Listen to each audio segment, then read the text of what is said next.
Welcome to the Vikings Now. I am your host, Patrick Siepman. Today's show, we got a Minnesota Vikings mailbag coming your way where I take questions from the live chat on our weekly or every other week live shows that we are doing here. And the first question, it's a banger, by the way, from MKX. He comes in and he says, #Vikings, Kirk and the 23rd overall pick for Lamar Jackson. Wow, Kirk and the 23rd overall pick for Lamar Jackson. That would completely change the NFL. One, do I think it gets it done? I'm not sure. I don't know if Baltimore agrees to that. I think Baltimore will want maybe more draft compensation for Lamar. But, hey, I mean, giving them Kirk Cousins, a solid quarterback, and a first-round pick, and then you get to bring Lamar to Minnesota. I mean, could you imagine an offense of Lamar Jackson, Justin Jefferson, if we keep Dalvin Cook, and TJ Hawkinson? MKX, I like your thought. You're thinking aggressive. You're thinking how I would think as a GM. We got a $5 super chat coming in from my man, the Pass Master. Thank you so much for the support here. Patrick, you and Chat Sports rock. I really do appreciate it. What do you think? We lure a CB in free agency and draft a lineman? Or do you think it's the other way around? #real one. Cheers to you, Pass Master. We appreciate the support here on the channel. So will we lure in a CB and draft an offensive lineman? There are a lot of good corners in this year's draft. There are a lot of guys I like. Obviously, Devin Witherspoon, Christian Gonzalez, Joey Porter Jr., Keely Rango from Georgia. There's a lot of guys that I really like at the corner position. But if you could go out and get a guy like a Cam Sutton who's already familiar with Flores and then maybe take an offensive lineman in round one. See, if we get the draft night and the Vikings have fixed their cornerback position, they have fixed their interior defensive line, they have fixed kind of the key needs that they need, that John Michael Schmitz guy, if you fix everything and your really only need is an interior offensive line at the center position, I might lean taking John Michael Schmitz in round one. Pass Master, thank you so much. Great question. Skull Bowl coming with another question about the quarterback, and I love this one right here. Should the Vikings draft Tennessee quarterback Hendon Hooker? That's great. This has been Trace Gerard's guy for the longest time, and he's been kind of hyping me up about Hendon Hooker, and I'm kind of starting to come around on him because if you look at these stats, man, if these don't blow you off the screen, I don't know what will. 69% completion percentage. Pass yards just over 3,000, a 27-2 touchdown interception ratio, and he's got that dual threat ability. 104 carries, 430 yards with 5 rushing touchdowns. Hendon Hooker, if he's there with your third-round pick, and the Vikings, if you're trying to get a little aggressive and take a guy like Hendon Hooker, I could really get behind that. I don't mind that at all. Drafting Hendon Hooker in the third round, would I want to trade up for him? Second, first round? Probably not. Third round, if he's there on your board, I wouldn't be opposed to taking him. And I do want to ask you guys, help us out here. We're trying to get the 15K subs before the start of next season. We're in a sub battle with our New Orleans Saints channel here at Chat Sports, and they got a little 300 sub lead on us right now. And me and Trace, the host of the Saints Today by Chat Sports, we've been going back and forth. So I am asking for your guys' help. It's free, helps me out a lot. Just go right down there, hit that subscribe button. Next question coming in from Caleb Kelly. Do you think we need offensive linemen or defensive linebackers and linemen? So what do I think we need more? Starting on the offensive side of the football, we have our tackles for the future. I think Darrisaw and O'Neal, probably a top 5 duo of tackles in the NFL. We obviously know Darrisaw. He's the franchise over there. And I do like Ezra Cleveland. Very inconsistent, but I do like what Ezra Cleveland's done. Obviously, Garrett Bradbury, we touched on him a lot so far on today's video, but he's kind of a question mark. And then Ed Ingram at right guard right now, still shaky there. I would lean defensively. I would lean maybe taking a linebacker because I think Eric Kendricks, Jordan Hicks, I think they're both going to get cut. And I do love Brian Asamoah. I think he's going to be the future at that linebacker position. But of those 3 offensive linemen, linebackers, and defensive linemen, I'm going linebackers.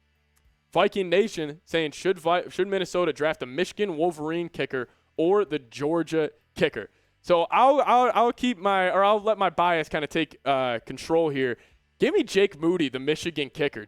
Greg Joseph, he's a free agent this year. It'll be actually interesting to see if the Vikes end up bringing him back. But give me Jake Moody. I mean, he didn't miss a single extra point in college, 83% field goal percentage, and he had a long of 59. He was just consistent for the Wolverines this past year. If he's there maybe in the 7th round, I do have a theory, though. I hate drafting kickers because I think kicking is such a mental position in football. Kind of having that draft title in the back of your head, like, oh, we drafted you. We spent a pick on you. I think it can sometimes mess with kickers' heads a little bit. But out of those two, give me Jake Moody from Michigan. Shout out to Scully Roley with a question here. He says, will the Vikings cut Adam Thielen? So this is a sensitive topic, I think, among Vikings fans because you have the hometown hero, Adam Thielen, but financially, it might make too much sense to cut him. The Vikings, if they cut him pre-June 1st, would save $6.5 million. Then if they cut him after June 1st, they would save $13.5 million on next year's cap. Listen, Thielen, he's been great for the Vikes over his year. But this is one of those things, financially, it just make too much sense. Because look at these numbers. He hasn't eclipsed over 1,000 yards over the past 4 seasons. And the touchdown numbers were great in 2020 and 2021. 14 touchdowns in 2020, 10 touchdowns in 2021. This past year, he was fine. I mean, separation was sort of an issue for Thielen, but still 70 receptions, 716 yards, 10 yards per catch with 6 touchdowns. You'll take that. You'll take that out of Adam Thielen. And I do say, I will want to ask you guys this. Do you want to cut Adam Thielen in this upcoming year? I do think it's going to be an interesting topic among Vikings fans because he is a hometown kid. It's going to hurt cutting a guy like Adam Thielen. But financially, just where the Vikings are at as a franchise, do you want to cut Adam Thielen? Type C for cut or type K for keep. Get down in the comments and let me know. Alfie PT is saying, what will happen with the cornerbacks on the Vikings roster? That's a good question. The Vikings, their top 2 corners from this past season, Patrick Peterson, Duke Shelley, are both set to become free agents. You obviously got still guys like Cameron Dantzler, Andrew Booth, Caleb Evans. Those are the 3 guys that I'm curious to see if one of those guys will step up for the Vikes. But I think re-sign Duke Shelley, go get a guy like Cam Sutton, and then maybe draft a guy. That's what I would do to fix this cornerback room. Next question coming in from To The Moon, saying, what is your way too early record prediction for the Minnesota Vikings? So what I'm going to do right now, I'm going to pull up the Vikings opponents and see who they got on the schedule next season because they do have a tough schedule, at least comparison to last year. So we're obviously playing the NFC North, Bears, Lions, Packers. Let's just say we go 5-1 in the division. I'll be generous. I'll be very optimistic here. Then we are playing 2 teams from the NFC South, Saints and Buccaneers. Sorry, Trace. We're beating both of those. I'm going to get us to 7 wins right there. AFC West, we're facing the Chiefs and the Chargers. Honestly, I think we dropped both those games. So we're at 7-3 right now. Then we got the Niners. Sadly, I think that's a loss as well. So we're at 7-4. And then we got the NFC South, Falcons, Panthers. Get me the 9-4. AFC West, Broncos, Raiders. So we split that 10-5. And then we got the Eagles and the Bengals to round it out. I'm going to go 10-7. I think the Vikings have a tough schedule. I think they'll be 10-7 to end the year. I think they'll be floating in for that wild card spot. Maybe the division's a little closer where there's more of a race for the NFC North at the end of next season. I'll go 10-7. The Vikings do have a tough schedule. They actually face all 4 Final Four teams in the Chiefs, Bengals, Niners, and Eagles. If you could even get 1 win out of those 4 teams, I would take it. And also, the Vikes, they went 11-0 in the regular season in 1-score games. You're most likely not going to do that again. There's going to be some sort of regression, but you could also play the positive. We got Brian Flores now. I'm going to sit around 10-7. I'll go 11-6 if I'm being a little more optimistic. But we know, how many games do you guys think the Vikings will win next season? Obviously, we still have all the cuts.